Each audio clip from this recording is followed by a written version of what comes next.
¿Qué tal? ¿Cómo han estado, consiervos y consiervas en el Señor? Ya nos encontramos en la lección número 18, en la segunda parte de la lección número 18 de esta serie Escatología, la continuación del tema Israel en la tribulación. Veremos tres cosas que a continuación les presento. Uno, la remoción del endurecimiento de Israel. Están endurecidos porque no creen en el Mesías.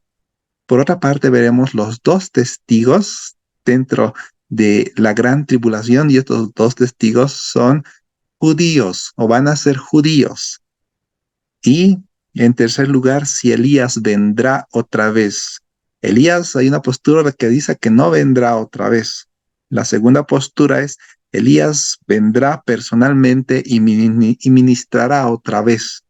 En tercer lugar, vendrá una persona con el poder y el espíritu de Elías.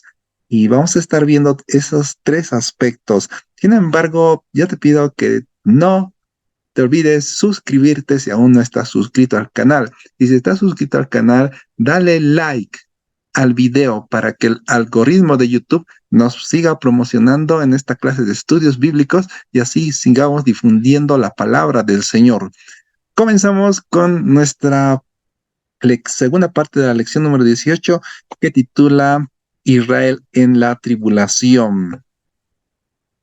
El punto número uno, como les había dicho, trata acerca de la remoción del endurecimiento de Israel. Como bien sabemos, en el presente, la nación de Israel está endurecida por no recibir a Cristo como su Mesías, por no recibir al ungido del Señor que ya vino hace casi 2000 años atrás y ellos lo rechazaron y hasta el presente todavía continúan rechazándolos. Y ese es el endurecimiento del pueblo de Israel. Pero cuando la higuera reverdezca, es decir, que cuando la higuera Israel vaya creyendo en el Señor Jesucristo, porque ¿qué va a hacer reverdecer la higuera? Va a ser la fe en Jesucristo que ellos van a depositar en Él. Y cuando uno viene a Cristo, Cristo le da vida. Como en algún video anterior hemos explicado que la higuera no se está refiriendo al año 1948 de la fundación de Israel, sino a la futura restauración de Israel, producto de la fe que van a tener en Jesucristo, y su corazón endurecido va a ser removido y va a ser dado un corazón de carne, un corazón que sienta como nosotros que hemos conocido al Señor, que ya tenemos ese corazón que siente, ese corazón que vive por Él y existe por Él y para Él, y todas las cosas son para Él. Y la gloria y la alabanza sea para nuestro Señor Jesucristo. El Señor endurece los corazones cuando están endurecidos, y cuando se ponen tercos, lo endurece el corazón. Eso es, por ejemplo, lo que pasó en el faraón, antes que leamos esa porción que estaba apareciendo ahí en pantalla. En el faraón no dejó ir a Israel porque su corazón estaba endurecido y Dios lo endureció mucho más. Creo que era, no sé, creo que es en la cuarta plaga en el que Dios ya lo endureció y después lo endureció, otra vez lo endureció. Por esa razón existe responsabilidad en nosotros, hermanos, en ellos, igual en los judíos, para que puedan creer en Jesucristo. Y tenemos el pasaje bíblico que, miren, escuchen en Isaías capítulo 6, versículo 9 al 10.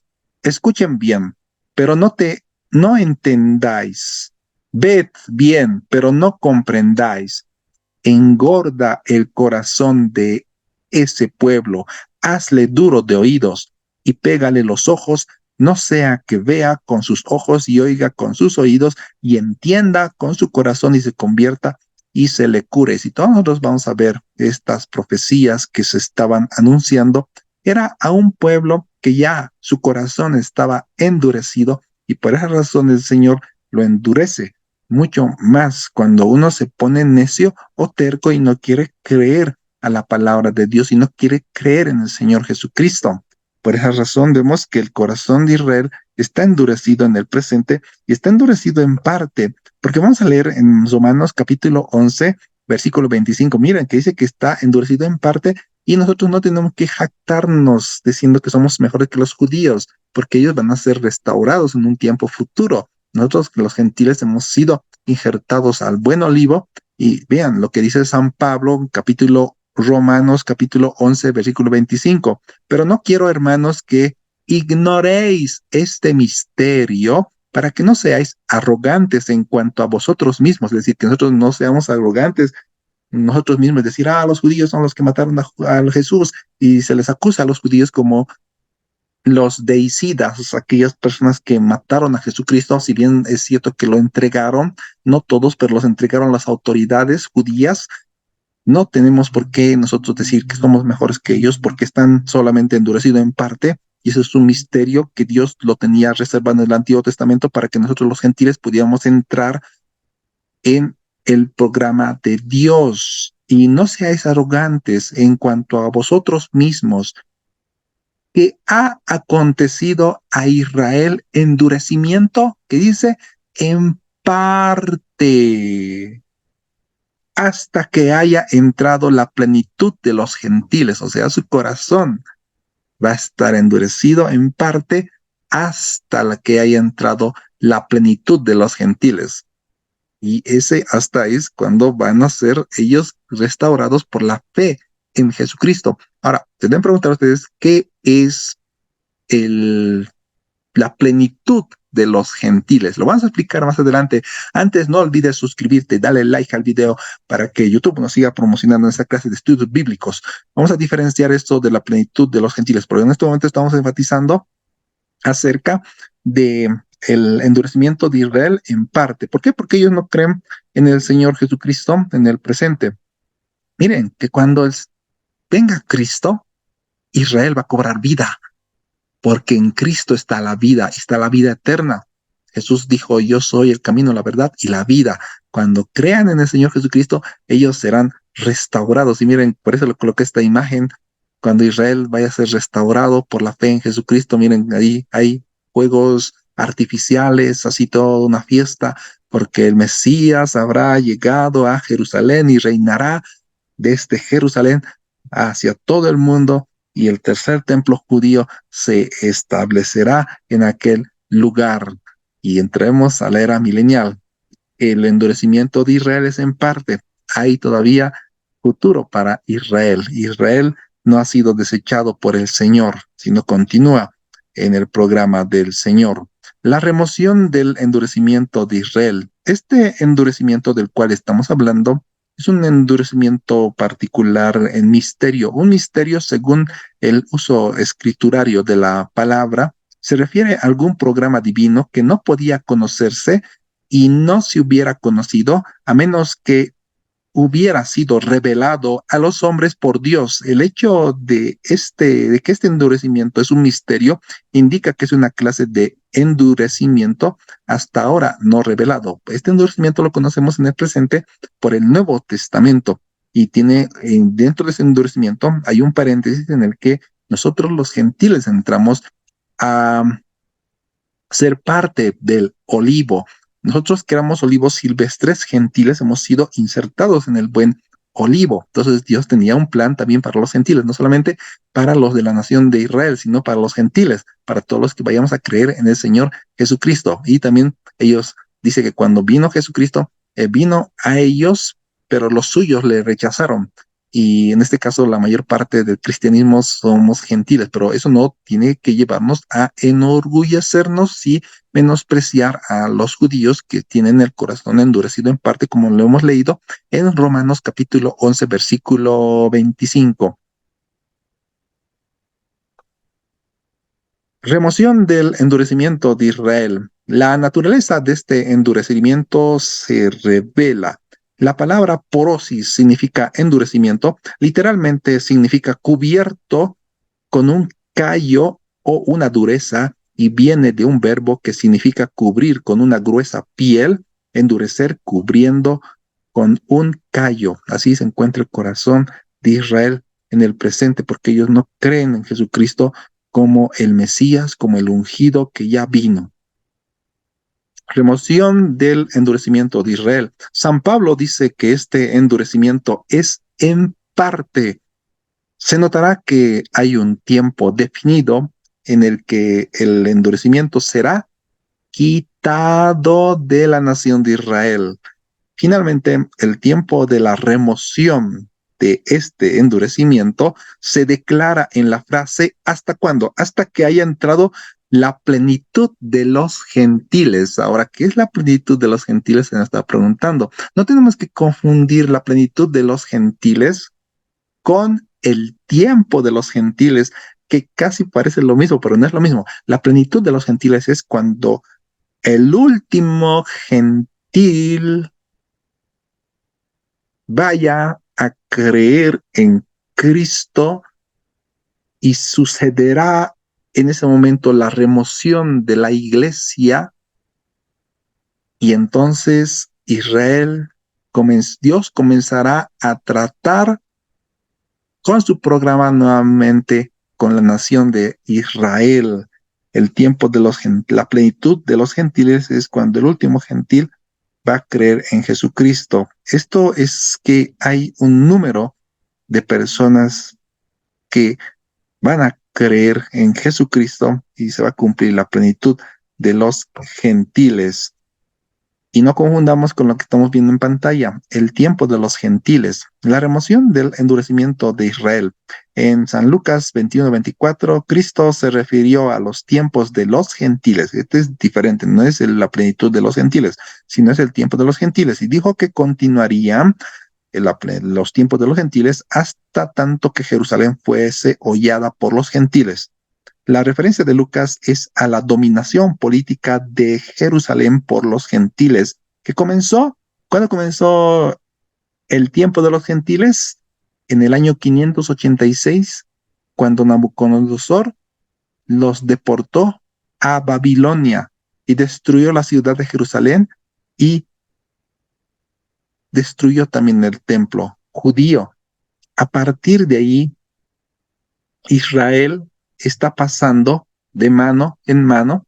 Aquí, por ejemplo, estaba Israel en primera instancia por los gentiles dominados, posteriormente vino el imperio medo-persa, posteriormente vino los griegos y en el tiempo del nacimiento de nuestro Señor Jesucristo estaban bajo el poder de los romanos y así fue pasando y hasta el día de hoy todavía sigue Israel en el tiempo de los gentiles porque no se puede construir el tercer templo judío, ustedes saben, por los problemas que hay allá en el Medio Oriente. Pero cuando crean en el Mesías, las profecías del Antiguo Testamento, las promesas de Dios que había prometido a Abraham, a David, había prometido a Isaac, se van a cumplir. Y Cristo va a reinar desde Sión, desde Jerusalén, sobre todo el mundo. Y este tiempo de los gentiles va a terminar cuando Cristo venga aquí a la tierra y reinará por por todo el planeta Tierra. La plenitud de los gentiles, ya estamos entendiendo qué fue, hasta que la última persona gentil crea en el Señor Jesucristo. Ahí, ¿cuándo será eso? Cuando la iglesia sea arrebatada.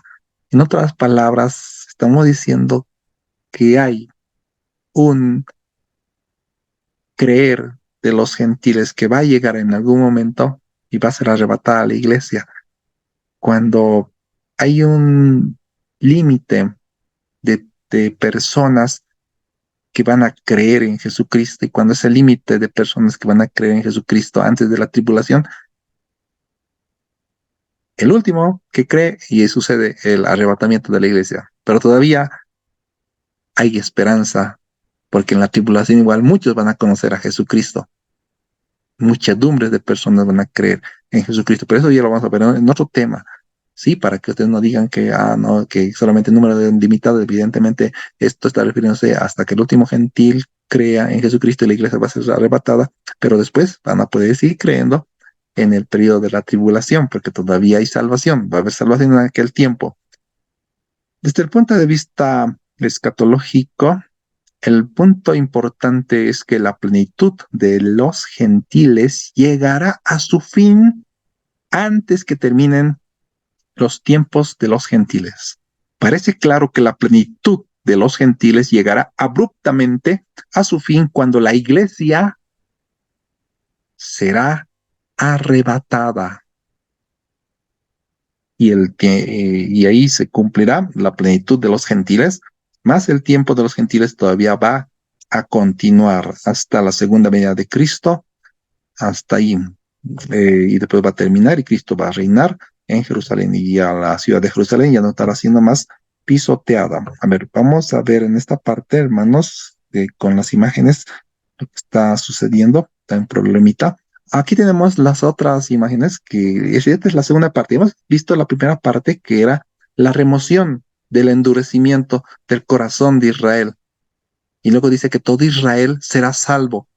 Y dice, de Sion vendrá el libertador. ¿Quién es el libertador? No es el Simón Bolívar, como en algún momento, alguna conferencia, yo lo escuché, que vino un embajador acá al Paraninfo Universitario de la UNSA y dijo, el libertador Simón Bolívar estaba profetizado en la Biblia, pero eso no es cierto. El libertador, como cristianos, no sabemos que es Jesucristo. Vendrá el libertador a Sion y de Sion reinará y reinará sobre la casa de Jacob y establecerá su reino milenial acá en la tierra. Israel, su endurecimiento habrá pasado para aquel entonces. Y ahora entramos a la segunda parte que tiene que ver con los dos testigos. Los dos testigos. ¿Quiénes serán los dos testigos que aparecen en Apocalipsis capítulo 11, del versículo 3 al 12? Y daré a mis dos testigos que profeticen por 1260 días, vestidos de silicio. Estos testigos son los dos olivos y los dos candeleros que están en pie delante de Dios de la tierra. Y cuando hayan acabado su testimonio, la bestia que sube del abismo hará guerra contra ellos y los vencerá y los matará. Y sus cadáveres de estos dos testigos van a estar expuestos por 3 días y medio en Sodoma, en el sentido espiritual, lo que es Sodoma y Egipto, en Jerusalén. Eso se refiere a esta parte. Cuando vamos a ver, adelantándonos un poco, a ver, miren, bueno, hay más. Esto, van a ser muertos estos dos testigos porque van a estar atormentando a los moradores de la tierra cuando estos dos testigos judíos estén aquí en la tierra. Ahora, la pregunta es, ¿quiénes son estos dos testigos? Ha habido diferentes formas de comprender esta parte. Y entonces vamos a ver estas partes de la comprensión simbólica, por ejemplo, de esta comprensión simbólica. Unos dicen que estos dos testigos son la iglesia, representan a la iglesia que será arrebatada. Otra comprensión o interpretación, en este caso interpretación simbólica, son los dos testigos que representan al remanente del pueblo en el periodo de la tribulación. Entonces, esa es la otra forma de que entienden.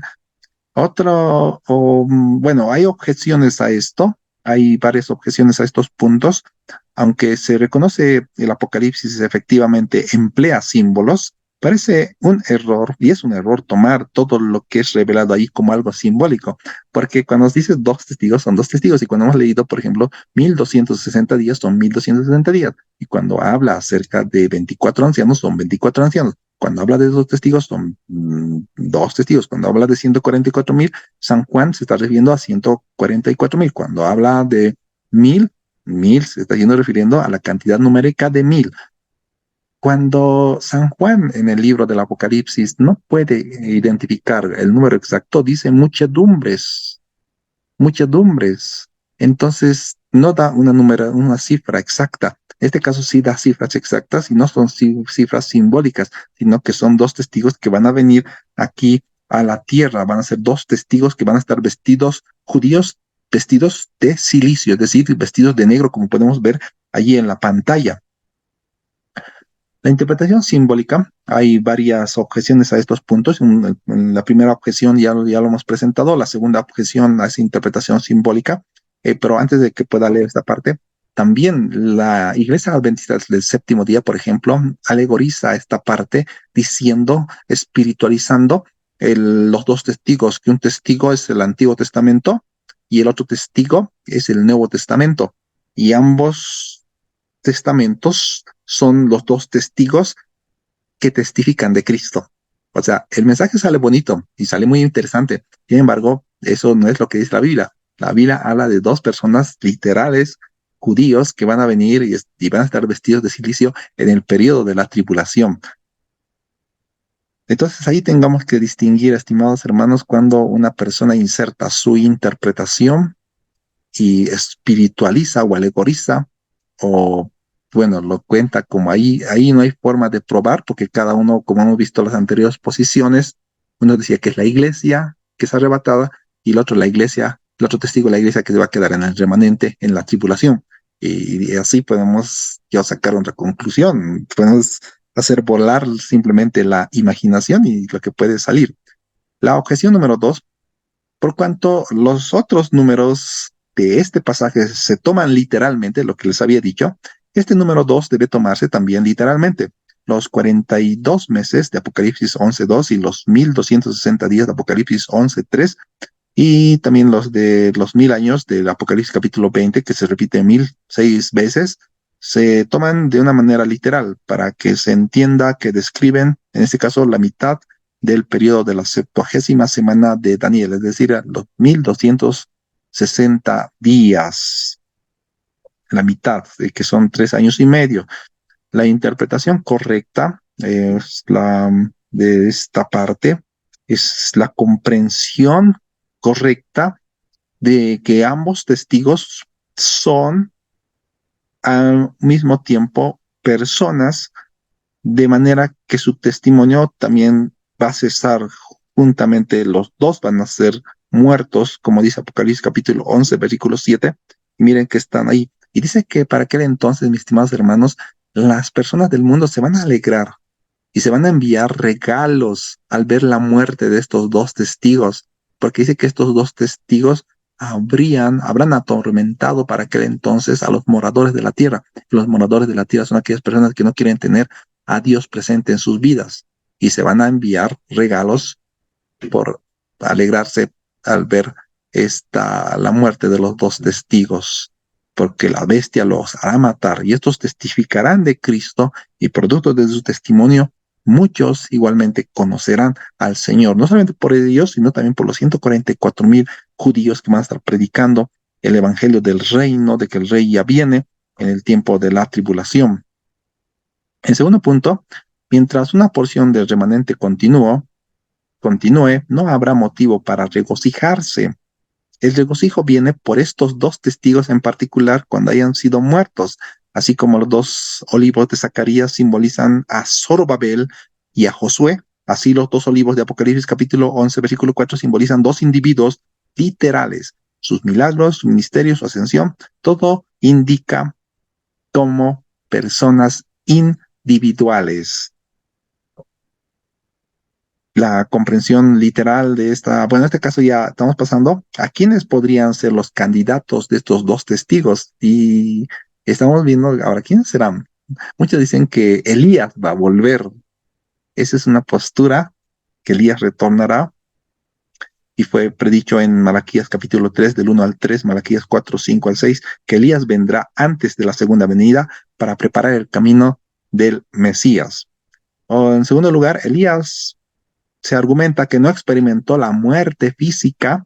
Segunda de Reyes 2, 9, 11, sabemos que él fue llevado en una carroza al cielo, fue arrebatado Elías, y así podría regresar y experimentar la muerte, como sucede con los dos testigos y como tiene que suceder con todas las personas que, si una vez vivieron, tienen que morir.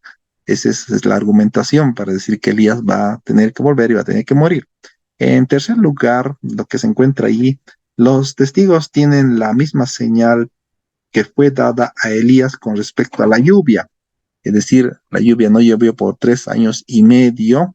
Ellos igualmente tendrán poder para que no llueva acá en la tierra, uno de los testigos, y por eso se cree que uno de los testigos puede ser Elías. Aquí está el periodo de sequía, ¿no? En el tiempo de Elías, en 1 Reyes 17:1, fue de la misma duración del tiempo del ministerio de los dos testigos, es decir, de 3 años y medio, que está en Apocalipsis capítulo 11, versículo 3. Elías fue uno de los dos que aparecieron en la transfiguración, y como apareció en la transfiguración y habló aquello, estos testificarían de Cristo, como lo habían visto ahí en la transfiguración, y va a señalar de que ellos van a volver. En este caso, Elías va a volver, porque en el monte de la transfiguración, Elías fue el que apareció. Entonces tendría que venir aquí a morir, como todo mortal tiene que morir, pero a la vez vendría a testificar de Jesucristo en un tiempo futuro. Ahora, vamos a la comprensión literal. ¿Quién más apareció en el monte de la transfiguración? Elías y Moisés. Moisés apareció con Elías en el monte de la transfiguración de Jesucristo, Mateo capítulo 17, versículo 3, cuando se habló de esto, en el monte de la transfiguración. Entonces, la segundo candidato que puede ser uno de los dos testigos es Moisés. Moisés, el ministerio de Moisés de convertir las aguas en sangre, se encuentra en Éxodo 7, 19 al 20, es el mismo de los dos testigos, porque los testigos también van a tener poder para convertir las aguas en sangre. Y esto es una argumentación a favor de Moisés, porque va a venir nuevamente, porque él está haciendo una comparación, hacen comparaciones, parece que Moisés va a retornar juntamente con Elías.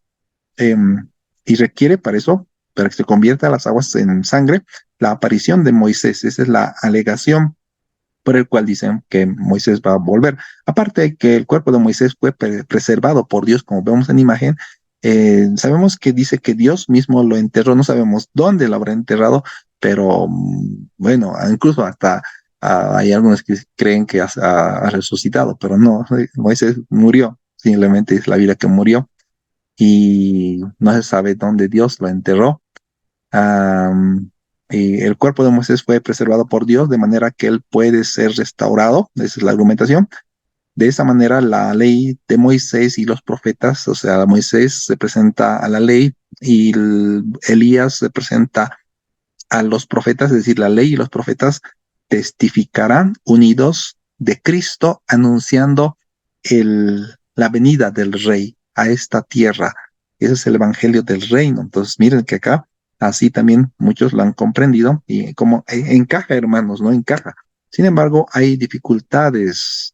Primeramente, una dificultad de estas comprensiones es que la similitud de las cosas no significa identificación de las personas que van a venir. Por otra parte, la frase como yo, cualquier posibilidad de que Moisés mismo sea uno de los testigos, por cuanto el profeta no sería Moisés, sino uno como Moisés, porque cuando dice el profeta los levantará, se estaba refiriendo a nuestro Señor Jesucristo, no se estaba refiriéndose a que Moisés va a ser levantado nuevamente, sino eso es a nuestro Señor Jesucristo, lo que podemos verlo en Deuteronomio capítulo 18, versículo 15, cuando dice, profeta como yo, Dios les levantará. ¿Y quién es ese profeta? El Señor Jesucristo que ya vino.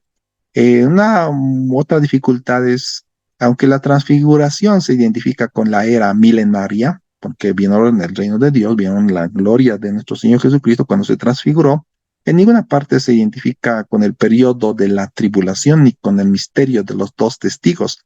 La cuarta objeción es el cuerpo de Moisés en la transfiguración no era su cuerpo resucitado por cuanto Cristo es las primicias de la resurrección, aparte porque Moisés no resucitó y en este caso Cristo es las primicias de la resurrección, como 1 Corintios 15, 20 al 23 nos dice, ni un cuerpo inmortal, por lo que no se puede sostener que el cuerpo de Moisés fue preservado para que pueda regresar a morir. Entonces, esas son las objeciones. Entonces, lo descartamos a Elías, descartamos también a Moisés. La cuestión no es fácil, porque hay un tercer candidato para que quien pudiera ser uno de esos dos testigos. El tercer candidato es Enoc. Enoc, sin embargo, dice que Enoc fue traspuesto, fue arrebatado por Dios, ¿no? Entonces Enoc tendría que venir a cumplir lo que todo ser humano tiene que venir a esta tierra a morir, porque se le ha dicho al ser humano que una vez viva y después que viva, la muerte y tiene que morir, tenía que morir Enoch, pero en la Biblia dice una objeción bien claramente es que en Génesis capítulo 5, versículo 24, Enoch fue traspuesto para no ver muerte y ese es una dificultad. Después podemos seguir leyendo ustedes, hermanos, en sus casas, todo lo que se encuentra ahí en las diapositivas. Por el tiempo no lo vamos a leer, simplemente nos quedamos con eso. Esa primera dificultad, Enoc fue transpuesto para no ver muerte. Y sería una contradicción que viniera y viera él la muerte.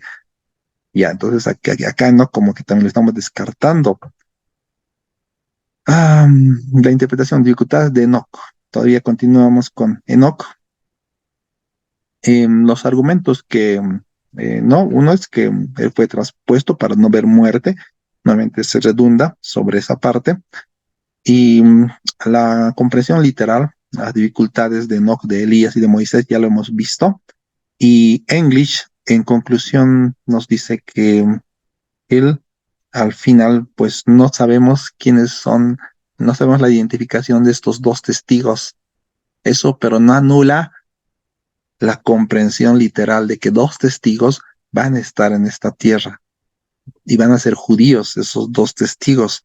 Eso, el hecho de que no podamos identificar exactamente que esos dos testigos, por esas dificultades que hemos visto, no significa que no vengan, no vayan a venir dos testigos.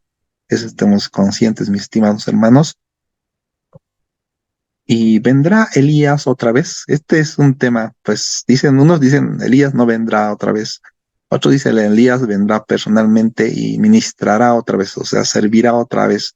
Otros dicen vendrá uno con el poder y el espíritu y el poder de Elías. Esta tercera es la que puede postularse al no haber podido decir que no, como Moisés y Elías afirmar rotundamente que ellos van a venir,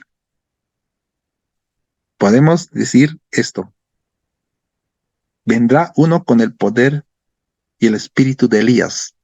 Ahora, este tema es largo, porque hay versículos bíblicos acerca de que Elías ya vino, que era el Juan. Bueno, si queréis recibirlo como él, recibirlos. Era una afirmación que Jesús hizo, una afirmación en base a la contingencia, es decir, a la posibilidad. Si ustedes quieren que él sea, entonces créanle a su mensaje, entonces Juan va a ser ese Elías que fue anunciado.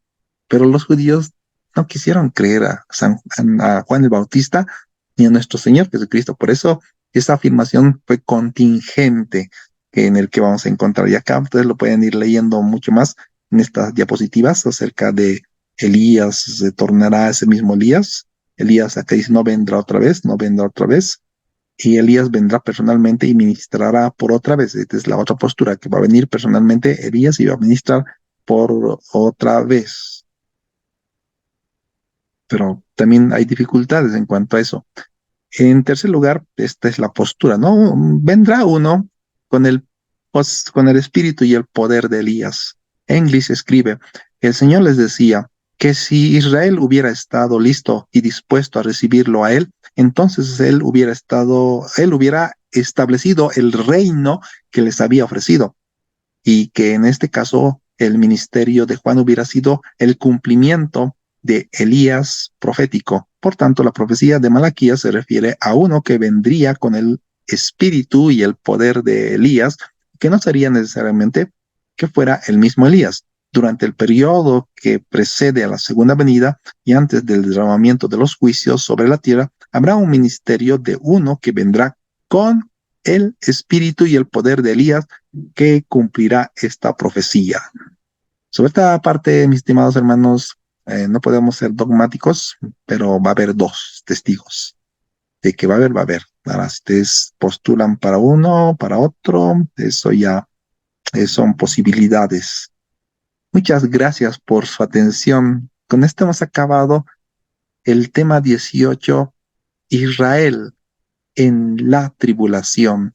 Suscríbete al canal, dale like al video, porque eso hace que el algoritmo de YouTube nos siga promocionando mucho más y continuemos adelante con este canal enseñando la palabra del Señor, así mucho más formalmente, como le estamos haciendo lección por lección. Estamos en la lección número 18, luego tendremos la lección número 19. ¿Y de qué tratará la lección número 19?